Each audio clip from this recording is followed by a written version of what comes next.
Clip number 422۔ اس clip میں آپ قرآن پاک کی سورہ توبہ کا تعارف اور آیت نمبر 1 کی تلاوت، ترجمہ اور تفسیر قرآن صراط الجنان سماعت فرمائیں گے۔ سورہ توبہ۔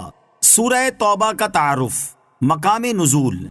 سورہ توبہ مدنیہ ہے مگر اس کی آخری آیات لقد جاءکم رسول سے آخر تک ان کو بعض علماء مکی کہتے ہیں۔ رکوع اور آیات کی تعداد، اس صورت میں 16 رکوع اور 129 آیتیں ہیں۔ توبہ نام رکھنے کی وجہ، اس صورت کے 10 سے زیادہ نام ہیں، ان میں سے یہ 2 نام مشہور ہیں۔ نمبر 1 توبہ، اس صورت میں کثرت سے توبہ کا ذکر کیا گیا اس لیے اسے سورہ توبہ کہتے ہیں۔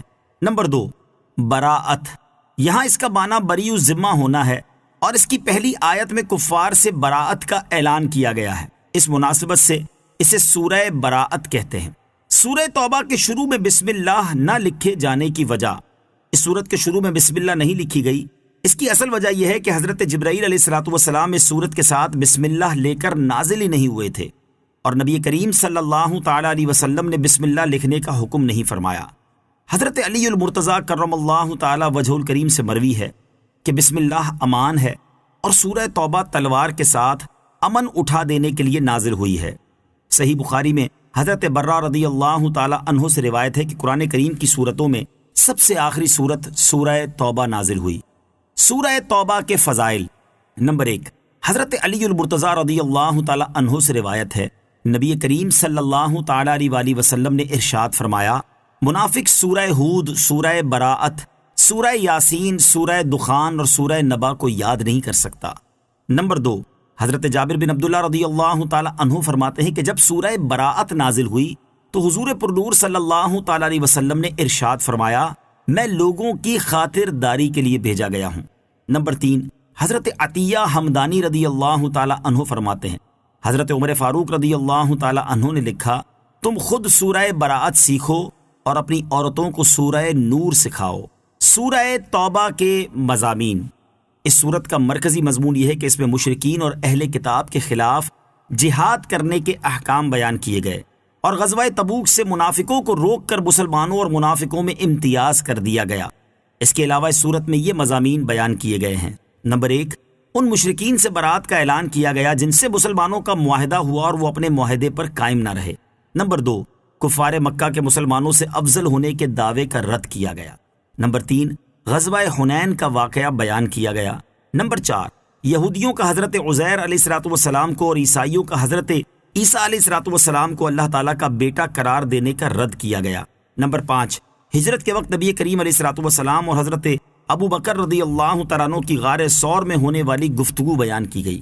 نمبر 6، زکوٰۃ کے مصارف بیان کیے گئے۔ نمبر 7، مسجد درار کا واقعہ بیان کیا گیا اور مسجد قباء کی فضیلت بیان کی گئی۔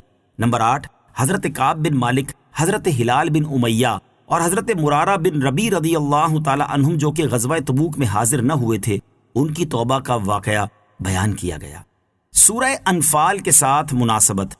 سورہ توبہ کی اپنے سے ماقبل سورت انفال کے ساتھ مناسبت یہ ہے کہ ان دونوں سورتوں میں اسلامی ملک کے خارجی اور داخلی اصول بیان کیے گئے، صلح اور جنگ کے احکام، سچے مومنین، کفار اور منافقین کے حالات بیان کیے گئے، دیگر ممالک کے ساتھ ہونے والے معاہدوں اور عہد و پیمان کے احکام بیان کیے گئے۔ البتہ سورہ انفال میں مسلمانوں کو معاہدے پورے کرنے کا حکم دیا گیا تھا، اور سورہ توبہ میں یہ حکم دیا گیا ہے کہ اگر کفار کی طرف سے عہد شکنی کی ابتدا ہو تو وہ بھی ان کے ساتھ کیے ہوئے معاہدے توڑ دیں۔ نیز دونوں صورتوں میں مشرکین کو مسجد حرام سے روکنے کا حکم دیا گیا، راہ خدا میں مال خرچ کرنے کی ترغیب دی گئی، مشرکین اور اہل کتاب سے جہاد کرنے پر تفصیلی کلام کیا گیا اور منافقوں کی خصلتیں بیان کی گئی ہیں۔ براءۃ من اللہ ورسولہ الی الذین عاہدتم من المشرکین۔ ترجمہ، یہ اللہ اور اس کے رسول کی طرف سے ان مشرکوں کی طرف اعلان براءت ہے جن سے تمہارا معاہدہ تھا۔ براءۃ، براءت کا اعلان ہے۔ مشرکین عرب اور مسلمانوں کے درمیان عہد تھا، ان میں سے چند کے سوا سب نے عہد شکنی کی، تو ان عہد شکنوں کا عہد ساقط کر دیا گیا اور حکم دیا گیا کہ 4 مہینے وہ امن کے ساتھ جہاں چاہیں گزاریں، ان سے کوئی تعرض نہ کیا جائے گا۔ اس عرصے میں انہیں موقع ہے کہ خوب سوچ سمجھ لیں کہ ان کے لیے کیا بہتر ہے اور اپنی احتیاطیں کر لیں اور جان لیں کہ اس مدت کے بعد اسلام منظور کرنا ہوگا یا قتل۔ یہ صورت 9 ہجری میں فتح مکہ سے 1 سال بعد نازل ہوئی۔ رسول کریم صلی اللہ تعالیٰ علیہ وسلم نے اس سال حضرت ابوبکر صدیق رضی اللہ تعالیٰ عنہ کو امیر حج مقرر فرمایا تھا، اور ان کے بعد حضرت علی المرتضیٰ کرم اللہ تعالیٰ وجہ الکریم کو حاجیوں کے مجمع میں یہ صورت سنانے کے لیے بھیجا۔ چنانچہ حضرت علی المرتضیٰ کرم اللہ تعالیٰ وجہ الکریم نے 10 ذو الحجہ کو جمرہ عقبہ کے پاس کھڑے ہو کر ندا کی، یا ایھا الناس، اے لوگوں، میں تمہاری طرف رسول کریم علیہ الصلوۃ والسلام کا بھیجا ہوا آیا ہوں۔ لوگوں نے کہا آپ کیا پیام لائے ہیں؟ تو آپ کرم اللہ تعالیٰ وجہ الکریم نے 30 یا 40 آیتیں اس صورت مبارکہ کی تلاوت فرمائیں، پھر فرمایا میں 4 حکم لایا ہوں۔ نمبر 1، اس سال کے بعد کوئی مشرک کعبہ معظمہ کے پاس نہ آئے۔ نمبر 2، کوئی شخص برہنہ ہو کر کعبہ معظمہ کا طواف نہ کرے۔ نمبر 3، جنت میں مومن کے سوا کوئی داخل نہ ہوگا۔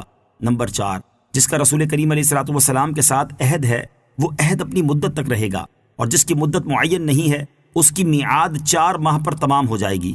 مشرکین نے یہ سن کر کہا، اے علی کرم اللہ تعالی وجہ الکریم، اپنے چچا کے فرزند یعنی سید عالم علیہ الصلوۃ والسلام کو خبر دے دیجئے کہ ہم نے عہد پس پشت پھینک دیا، ہمارے ان کے درمیان نیزہ بازی اور تیغ زنی کے سوا کوئی